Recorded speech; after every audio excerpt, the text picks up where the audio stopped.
In this video I'm going to show you how to replace a blade on a Makita plunge saw or track saw.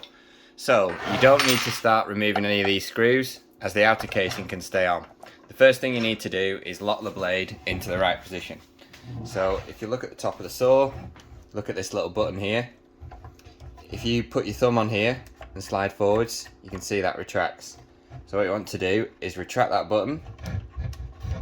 You need to use this green button here, pull that back until you locate this little rod into this green clip here.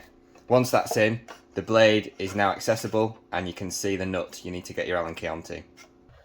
Craftily, Makita have located that on the handle, so you can take your Allen key out from there and you don't need any more tools to change the blade on your track saw.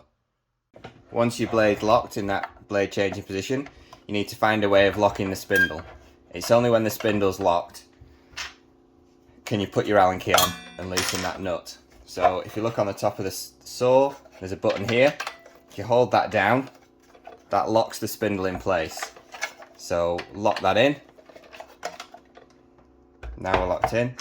And then you can take your Allen key, and you see this little arrow here. You want to be turning your Allen key in the same direction as this arrow. So we'll just loosen that now. So once you feel the nut start to go, take that off. Comes off in a few parts. So take that off there, that nut comes off. This comes off. And then all you need to do is slide your blade out.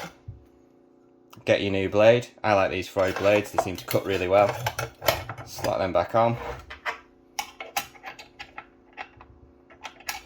Put everything back onto the spindle. Tighten your nut up again.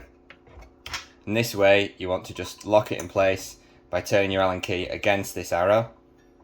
So you've got to keep your thumb on the spindle lock at the back, then tighten up your blade. And then once you've got your blade in, you can push this button at the top again. It retracts that black pin and then your saw will go back up.